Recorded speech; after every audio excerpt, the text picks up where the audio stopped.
जय हिंद सर।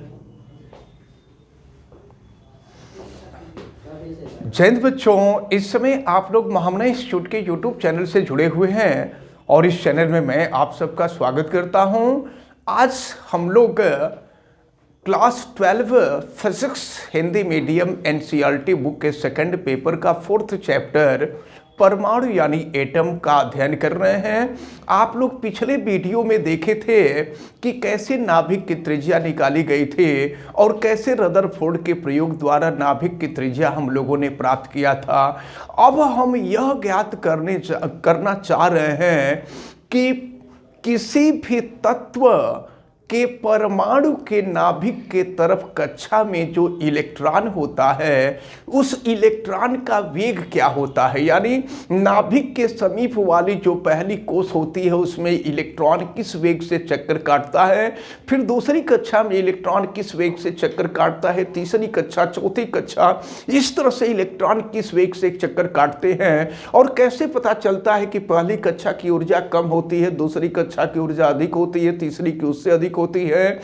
यह सब जानने के लिए हम लोगों को बोर का परमाणु मॉडल पढ़ना होगा और बोर के परमाणु मॉडल को पढ़ने के लिए हम लोगों को रदरफोर्ड के परमाणु मॉडल की कमियों को पढ़ना होगा और रदरफोर्ड के परमाणु मॉडल की कमियों को पढ़ने के लिए रदरफोर्ड का परमाणु मॉडल पढ़ना होगा और इसके लिए हम लोगों को थॉमसन के परमाणु मॉडल की कमी यानी कुल मिलाकर के थॉमसन का परमाणु मॉडल पहले पढ़ना होगा। तब इसके बाद हम आएंगे इस पॉइंट पर कि कैसे हमें पता चलेगा कि नाभिक की त्रिज्या तो ज्ञात हो गई है। जो पहली कक्षा होती है, पहली कक्षा में इलेक्ट्रॉन किस स्पीड से चक्कर काटता है, उसकी स्पीड क्या होती है, हम लोग इसको देखेंगे। तो इसके पहले हम सबसे पहले आपको थॉमसन का परमाणु मॉडल हम आपको बताएंगे। थॉमसन का परमाणु मॉडल जिसको आप लोग निचली कक्षाओं से पढ़ते हुए आ रहे हैं, हम यहाँ पर थोड़ा सा हिंट दे करके आगे बढ़ेंगे। देखिए, थॉमसन ने जो परमाणु मॉडल प्रस्तुत किया था ये 1904 ईस्वी में प्रस्तुत किया था और थॉमसन का परमाणु मॉडल ये हम आपको बता दें कि ये परमाणु मॉडल क्यों प्रस्तुत किया गया था। तो प्रारंभ में परमाणु के बारे में किसी भी साइंटिस्ट को किसी प्रकार का कोई ज्ञान नहीं था कि परमाणु कैसा क्या होता है, परमाणु की क्या व्यवस्था होती है। तो शुरुआत जो था, हालांकि रदरफोर्ड का जो प्रयोग था वो थॉमसन के प्रयोग के बाद यानी थॉमसन के परमाणु मॉडल के बाद दिया गया था। तो सबसे पहले हम लोग देखेंगे थॉमसन का परमाणु मॉडल क्या है। तो थॉमसन ने 1904 में एक परमाणु मॉडल प्रस्तुत किया था जो थॉमसन का परमाणु मॉडल कहा गया था। थॉमसन का परमाणु मॉडल ये था कि परमाणु अति सूक्ष्म परंतु गोलाकार होता है। परमाणु अति सूक्ष्म होता है, बहुत ही छोटा होता है और गोलाकार होता है। गोलाकार यानी 3 डायमेंशनल होता है और धन आवेश उस पर चारों तरफ एक समान रूप से फैले होते हैं और ऋण आवेश इसमें ऐसे धसे होते हैं जैसे तरबूजे में तरबूजे का बीज धसा होता है। यही कारण है कि थॉमसन के परमाणु मॉडल को थॉमसन का तरबूज मॉडल कहा गया था। जब थॉमसन ने अपना परमाणु मॉडल प्रस्तुत कर दिया तो थॉमसन के परमाणु मॉडल का अध्ययन लगभग 7 साल तक रदरफोर्ड ने किया और रदरफोर्ड ने जब इनका अध्ययन के परमाणु मॉडल का अध्ययन किया तो अध्ययन के दौरान इन्होंने एक कमी पाई और कमी वो ये थी कि कोई भी तत्व होता है, किसी भी तत्व का परमाणु होता है तो वो ऊर्जा का ह्रास करता है और जब ऊर्जा का ह्रास होता है यानी ऊर्जा उत्सर्जित करता है तो वह ऊर्जा प्रकाश की पतली पतली रेखाओं के रूप में बाहर निकलता है जिसको नाम दिया गया था स्पेक्ट्रम।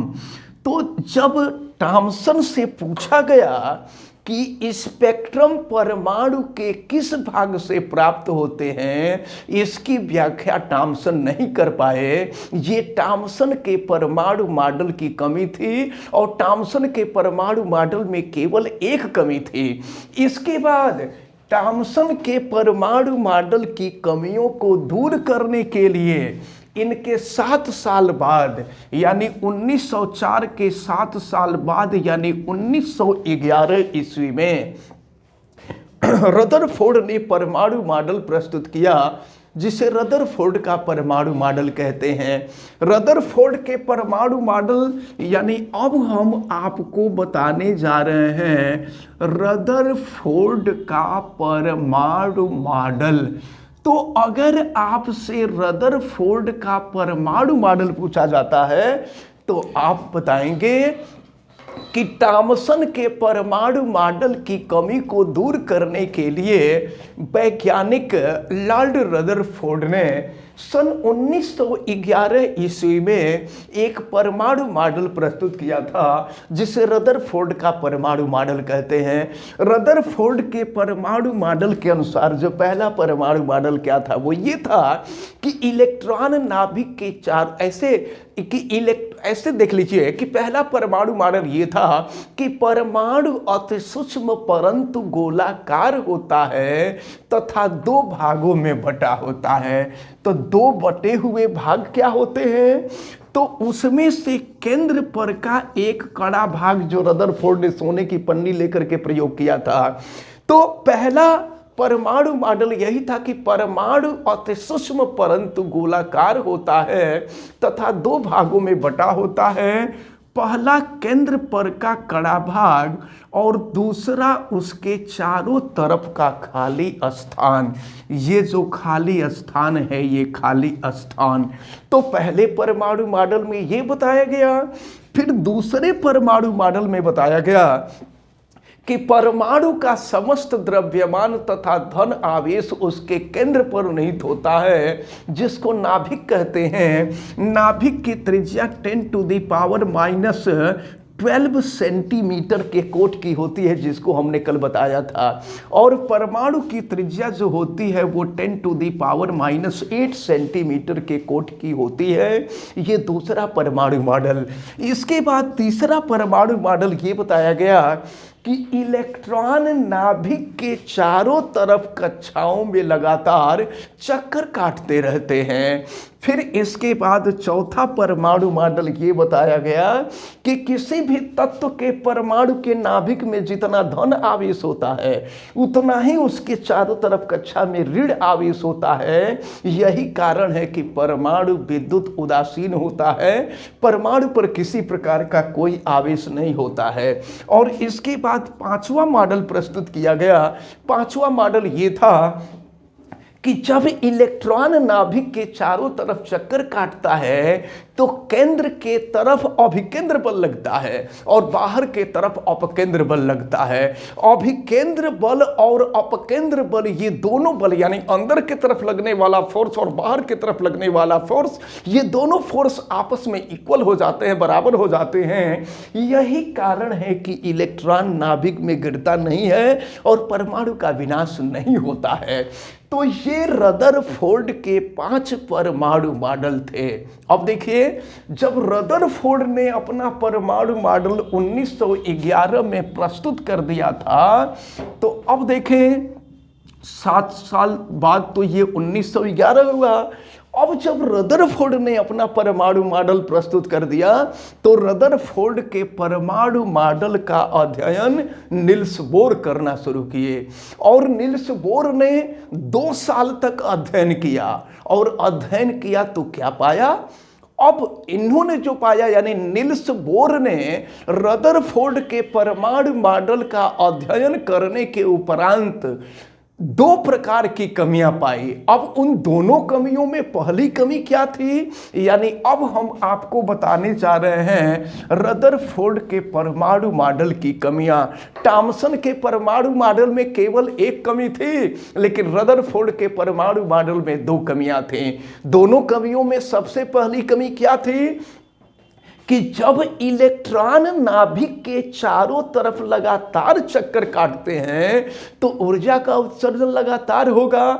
और अगर ऊर्जा का उत्सर्जन लगातार होगा तो स्पेक्ट्रम लगातार प्राप्त होंगे, जबकि स्पेक्ट्रम रुक रुक करके प्राप्त होते हैं। लगातार स्पेक्ट्रम का मतलब स्पेक्ट्रम इस तरह का प्राप्त होना चाहिए स्पेक्ट्रम, ऐसा स्पेक्ट्रम प्राप्त होगा तो इसको कहेंगे लगातार स्पेक्ट्रम।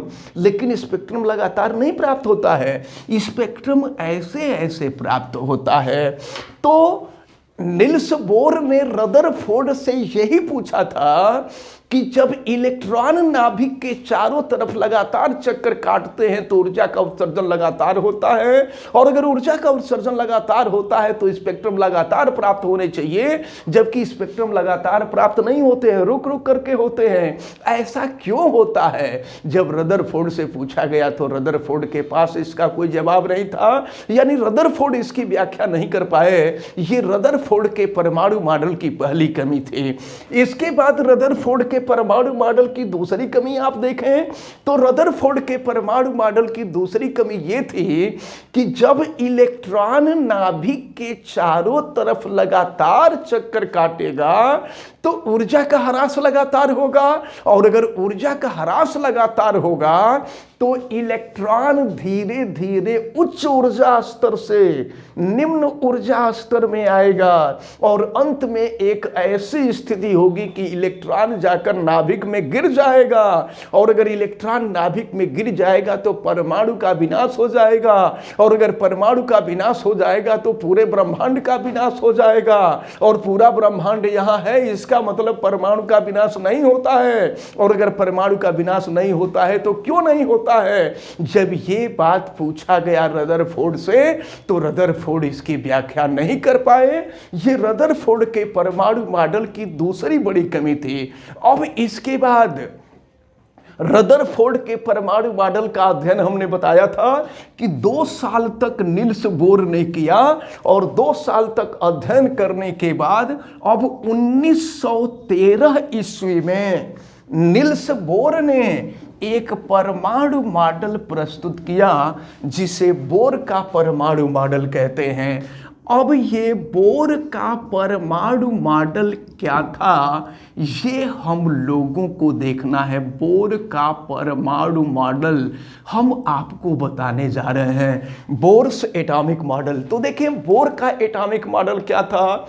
तो रदरफोर्ड के परमाणु मॉडल की कमियों को दूर करने के लिए सन 1913 ईस्वी में रसायनज्ञ कह लीजिए या वैज्ञानिक कह लीजिए, चूंकि हम लोग फिजिक्स पढ़ रहे हैं तो वैज्ञानिक कहेंगे, केमिस्ट्री पढ़ रहे होते तो रसायनज्ञ कहते। तो वैज्ञानिक निल्स बोर ने एक परमाणु मॉडल प्रस्तुत किया जिसे बोर का परमाणु मॉडल कहते हैं। बोर के परमाणु मॉडल के अनुसार देखिए पहला परमाणु मॉडल क्या है।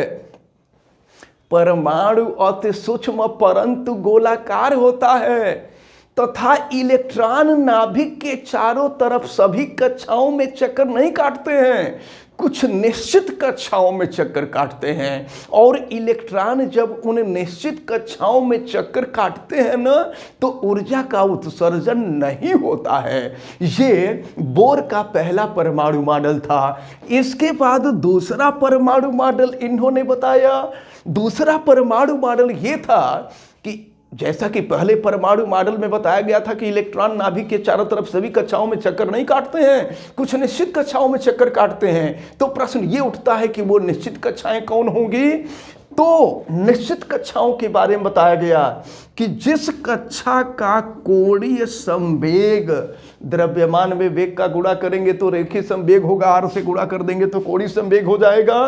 तो जिस कक्षा का कोणीय संवेग h/2 पाई का पूर्ण गुणज होता है, इलेक्ट्रॉन नाभिक के चारों तरफ उन्हीं कक्षाओं में चक्कर काटते हैं जिनका कोणीय संवेग h/2 पाई का पूर्ण गुणज होता है, जहां h प्लैंक कांस्टेंट है। और प्लैंक कांस्टेंट आपको मालूम है 6.63 × 10⁻⁻34 जूल सेकेंड होता है, ये सबको पता है। तो अब जरा ध्यान पूर्वक देखें, फिर पाई की वैल्यू भी आपको मालूम है 3.14, और यन जो है एक पूर्णांक है। तो नील्स बोर ने बताया कि इलेक्ट्रॉन नाभिक के चारों तरफ उन्हीं कक्षाओं में चक्कर काटता है जिसका कोणीय संवेग NH/2 पाई का पूर्ण गुणज H/2 पाई का पूर्ण गुणज का मतलब यह हुआ कि H की वैल्यू और पाई की वैल्यू रख करके जब इसको सॉल्व करेंगे तो इसका मान कुछ ना कुछ मिलेगा। तो अगर उसमें n के जगह पे 1 2 3 4 5 6 करते जाएंगे, यानी MVR की वैल्यू इसका अगर 1 गुना हो जाए, 2 गुना हो जाए, 3 गुना हो जाए, 4 गुना हो जाए, 5 गुना हो जाए, तो जिस कक्षा की ऊर्जा इतने के बराबर होगी, इलेक्ट्रॉन उसी कक्षा में चक्कर काटेगा, और जब इलेक्ट्रॉन उस कक्षा में चक्कर काटेगा तो ऊर्जा का उत्सर्जन नहीं होगा। अब इसके बाद तीसरा परमाणु मॉडल प्रस्तुत किया गया। तो तीसरा परमाणु मॉडल क्या था? प्लैंक का क्वांटम सिद्धांत आप जानते हैं। प्लैंक ने यह बताया था कि सूर्य का प्रकाश पृथ्वी पर ऊर्जा के छोटे छोटे पैकेट अथवा बंडल के रूप में आता है जिसे क्वांटा या फोटॉन कहते हैं। और फिर यहाँ पर यह बताया गया कि अगर ये किसी तत्व का नाभिक है, ये पहली कक्षा, दूसरी कक्षा, तीसरी कक्षा, चौथी कक्षा, और इस प्रकार सपोज कीजिए ये पहली कक्षा है, पहली कक्षा में उपस्थित कोई इलेक्ट्रॉन है, और फिर यहाँ से ये सूर्य हैं और सूर्य से प्रकाश आ रहा है पृथ्वी पर। तो सूर्य से प्रकाश पृथ्वी पर आएगा तो ऊर्जा के छोटे छोटे पैकेट अथवा बंडल के रूप में आएगा जिसे क्वांटा या फोटॉन कहते हैं। तो ये जो है ये इलेक्ट्रॉन है, निम्न ऊर्जा स्तर में उपस्थित इलेक्ट्रॉन है, और सूर्य से फोटॉन आ रहा है। जब ये फोटॉन आकर के किसी इलेक्ट्रॉन से टकराता है, यानी सूर्य से चलने वाला कोई भी फोटॉन निम्न ऊर्जा स्तर में स्थित किसी इलेक्ट्रॉन से टकराता है, तो इलेक्ट्रॉन से टकराने के बाद फोटॉन अपनी संपूर्ण ऊर्जा दे देता है। और फोटॉन की ऊर्जा आपको मालूम है E=hν के इक्वल होती है। तो जब यह सूर्य से आने वाला फोटॉन जब किसी निम्न ऊर्जा स्तर में स्थित इलेक्ट्रॉन से टकराता है तो टकराने के बाद अपनी संपूर्ण ऊर्जा इस इलेक्ट्रॉन को दे देता है।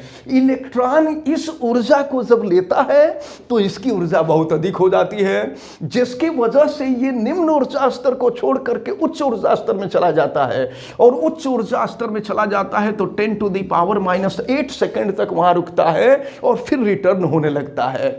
जब रिटर्न होने लगता है तो एक ऐसा समय आता है कि इलेक्ट्रॉन, देखिए सपोज कीजिए उच्च ऊर्जा स्तर में पहुंच गया इलेक्ट्रॉन और यहां जाकर के 10⁻⁸ सेकंड तक रुका, फिर वहां से रिटर्न हो रहा है। तो जब रिटर्न होता है तो इलेक्ट्रॉन जब यहां से यहां कूदता है तो एक ऐसा समय होता है कि यहां से कूद गया होता है और अभी इसमें पहुंचा नहीं होता है, दोनों के बीच में होता है। तो जितने समय तक इलेक्ट्रॉन इन दोनों के बीच में रहता है तब तक ऊर्जा का उत्सर्जन होता है, और अगर ऊर्जा का उत्सर्जन होता है तो उस समय स्पेक्ट्रम प्राप्त होते हैं। अब इलेक्ट्रॉन, देखिए जब इलेक्ट्रॉन यहां था तो ऊर्जा का उत्सर्जन नहीं हुआ, वही इलेक्ट्रॉन जब यहां आ गया तो ऊर्जा का उत्सर्जन नहीं हुआ। लेकिन फिर यहां भी चूंकि ये इलेक्ट्रॉन पहले यहां था, यहां से कूद के यहां गया था, अंतिम कक्षा में गया था, अब ये रिटर्न होकर के वापस आ रहा है। जब रिटर्न होकर के वापस आ रहा है तो यहां आने के बाद फिर वो, देखिए यहां आने के बाद 10⁻⁸ सेकंड तक फिर रहता है और फिर यहां से कूद करके यहां आता है। फिर जब दोनों के बीच में रहता है तो फिर ऊर्जा का उत्सर्जन करता है। तो अब समझ लीजिए, जब इलेक्ट्रॉन यहां और यहां इस कक्षा और इस कक्षा के बीच में था तो ऊर्जा का उत्सर्जन हुआ, जब इलेक्ट्रॉन इस कक्षा और इस कक्षा के बीच में था तो ऊर्जा का उत्सर्जन हुआ। लेकिन जब इलेक्ट्रॉन यहां था तो ऊर्जा का उत्सर्जन नहीं हुआ, जब इलेक्ट्रॉन यहां था तो ऊर्जा का उत्सर्जन नहीं हुआ, जब इलेक्ट्रॉन यहां था तो ऊर्जा का उत्सर्जन नहीं हुआ। फिर ये इलेक्ट्रॉन कूदकर यहां आ गया तो फिर जब तक बीच में था तब तक ऊर्जा का उत्सर्जन हुआ। इस प्रकार नील्स बोर ने यह बताया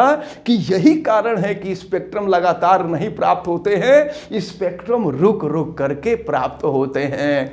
तो अब देखिए 1913 ईस्वी में रदरफोर्ड ने 1913 ईस्वी में नील्स बोर ने अपना परमाणु मॉडल प्रस्तुत कर दिया।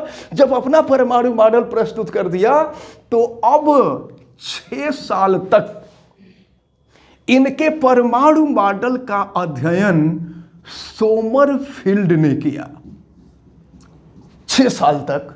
और सोमरफील्ड ने जब इनके परमाणु मॉडल का अध्ययन किया तो परमाणु मॉडल के अध्ययन के दौरान इनमें 3 कमियां पाई। तीन कमियां क्या थी अब देखिएगा। सबसे पहले थॉमसन का परमाणु मॉडल प्रस्तुत किया गया, तो थॉमसन के परमाणु मॉडल में केवल एक कमी थी। इसके बाद रदरफोर्ड का परमाणु मॉडल प्रस्तुत किया गया, रदरफोर्ड के परमाणु मॉडल में तीन कमियां थी। इसके बाद जो है निल्स बोर का परमाणु मॉडल प्रस्तुत किया गया, निल्स बोर के परमाणु मॉडल में तीन कमियां थी। ये तीन कमियां क्या थी, इन तीनों कमियों के बारे में हम लोगों को देखना है। तो हम सबसे पहले अब यहां हम कमी बताने जा रहे हैं। पहली कमी आप जरा ध्यानपूर्वक देखें। पहली कमी ये थी कि ये जो बोर का परमाणु मॉडल है, बोर का परमाणु मॉडल केवल हाइड्रोजन अथवा हाइड्रोजन सदृश तत्व जिसके बाहरी कक्ष में केवल एक इलेक्ट्रॉन होता है, तो बोर का परमाणु मॉडल या तो हाइड्रोजन के लिए लागू होता था, या वह तत्व जैसे हीलियम होता है, हीलियम का जो समस्थानिक होता है 2He3, उसके लिए लागू होता था। अन्य किसी तत्व के लिए तो ये लागू होता ही नहीं था। तो कोई परमाणु मॉडल प्रस्तुत किया जाए और वह परमाणु मॉडल केवल एक दो तत्वों के लिए लागू हो, सपोज कीजिए कोई रूल रेगुलेशन बनाया जाए और रूल रेगुलेशन जो है केवल सिलेक्टेड लोगों के लिए लागू हो, सबके लिए लागू न हो, तो इस नियम को तो नियम नहीं कहेंगे। तो बोर के परमाणु मॉडल की सबसे पहली बड़ी कमी यह थी कि इनका परमाणु मॉडल केवल हाइड्रोजन अथवा हाइड्रोजन सदृश तत्वों के लिए लागू होता था, अन्य किसी तत्व के लिए लागू नहीं होता था। इसलिए ये जो पहला परमाणु मॉडल की ये पहली कमी थी। इसके बाद दूसरी कमी देखी जाए, निल्स बोर के परमाणु मॉडल की दूसरी कमी क्या थी? दूसरी कमी यह थी कि उच्च क्षमता का स्पेक्ट्रोमीटर जिससे स्पेक्ट्रमों का अध्ययन किया जाता है, तो जब उच्च क्षमता के स्पेक्ट्रोमीटर से स्पेक्ट्रम का अध्ययन किया गया तो यह देखा गया कि एक स्पेक्ट्रम कई पतले पतले स्पेक्ट्रमों से मिलकर के बने हैं। जब निल्स बोर से पूछा गया कि ये पतले पतले स्पेक्ट्रम कहां से आए, तो इसकी व्याख्या ये निल्स बोर नहीं कर पाए। तो निल्स बोर के परमाणु मॉडल की ये दूसरी सबसे बड़ी कमी हो गई। इसके बाद तीसरी कमी देखें, तीसरी कमी क्या थी कि जब स्पेक्ट्रमों को चुंबकीय क्षेत्र से गुजारा जाता है तो ये स्पेक्ट्रम दो भागों में डिवाइड हो जाते हैं। ऐसा क्यों होता है? जब इनसे पूछा गया, और देखिए जब आगे चल करके आप पढ़ेंगे तो ये जीमैन इफेक्ट के नाम से, जीमैन बहुत बड़े साइंटिस्ट थे, जीमैन इफेक्ट के नाम से जाना जाता है। और जीमैन इफेक्ट दो प्रकार का था, एक जो था नॉर्मल जीमैन इफेक्ट था, दूसरा एनामोलस जीमैन इफेक्ट, जिसको आप अगर ग्रेजुएशन वगैरह में जाएंगे तो वहां केमिस्ट्री में पढ़ेंगे आप लोग। तो इस प्रकार ये जो तीसरा कमी थी, तीसरी कमी ये थी कि जब स्पेक्ट्रमों को चुंबकीय क्षेत्र के अंदर गुजारा जाता है तो ये दो पार्ट में डिवाइड हो जाते हैं। ऐसा क्यों होता है, इसकी भी व्याख्या निल्स बोर नहीं कर पाए। ये निल्स बोर के परमाणु मॉडल की तीसरी कमी थी। अब इनकी कमी को दूर करने के लिए सोमरफील्ड ने अपना परमाणु मॉडल प्रस्तुत किया, लेकिन सोमरफील्ड का परमाणु मॉडल हम आपको नहीं बताएंगे क्योंकि सोमरफील्ड के परमाणु मॉडल की यहां जरूरत नहीं है। यहां हमको ये जो बोर का परमाणु मॉडल था और बोर का जो दूसरा परमाणु मॉडल था कि इलेक्ट्रॉन नाभिक के चारों तरफ उन्हीं कक्षाओं में चक्कर काटता है जिसका कोणीय संवेग NH/2π के बराबर होता है, जहां n एक पूर्णांक है और इस पूर्णांक को हम कहा करते हैं मुख्य क्वांटम संख्या। इनके बारे में आप पढ़े होंगे, मुख्य क्वांटम संख्या या जिसको प्रिंसिपल क्वांटम नंबर कहते हैं। तो अब इसके बाद हम आपको बता दें, कई बार तो आपसे ये पूछा गया है कि बोर के परमाणु मॉडल में कितनी क्वांटम संख्याएं थीं, तो याद रखे रहिएगा, ये टेक्निकल क्वेश्चन आपसे कंपटीशन वगैरह में पूछा जाता है। बोर के परमाणु मॉडल में केवल एक क्वांटम संख्या थी और वो थी मुख्य क्वांटम संख्या, जिसको स्मॉल n से रिप्रेजेंट किया जाता था। अगर आप सोमरफील्ड का परमाणु मॉडल पढ़ेंगे तो सोमरफील्ड के परमाणु मॉडल में दो क्वांटम संख्याएं थी, एक मुख्य क्वांटम संख्या थी और दूसरी द्विगंशी क्वांटम संख्या यानी प्रिंसिपल क्वांटम नंबर और एजीमुथल क्वांटम नंबर था। तो अब ये चीज जो है, अब यहीं से हम लोग निकालेंगे पहली कक्षा की ऊर्जा। और पहली कक्षा में इलेक्ट्रॉन का वेग निकालेंगे। तो ये सारी चीजें जितनी आज हम आपको बताए हैं, ये हम भूमिका आपको बताए हैं। जब नेक्स्ट वीडियो हम लोग देखेंगे तो नेक्स्ट वीडियो में हम आपको बताएंगे कि सबसे पहली कक्षा में जो इलेक्ट्रॉन होता है, और हम हाइड्रोजन का एग्जाम्पल लेकर के बताएंगे कि सबसे पहली कक्षा में जो इलेक्ट्रॉन होता है वो इलेक्ट्रॉन किस वेग से चक्कर काटता है और पहली कक्षा की ऊर्जा क्या होती है। फिर दूसरी कक्षा, तीसरी कक्षा के बारे में हम लोग अध्ययन करेंगे। फिलहाल हमें उम्मीद है कि आज जितनी भी बातें आपको बताई गई हैं, ये सारी बातें आपको अच्छी तरह से समझ में आई होंगी। आप वीडियो को लाइक जरूर कीजिएगा, और अगर चैनल पे नए हैं तो चैनल को सब्सक्राइब भी कर लीजिए, बेल आइकन को प्रेस करें। और अगर किसी प्रकार की कोई दिक्कत समझ में आती है तो आप हमें कमेंट करके जरूर बतावें, और वीडियो को मैक्सिमम स्टूडेंट तक शेयर जरूर करें। आप सभी लोगों का बहुत बहुत धन्यवाद। जय हिंद।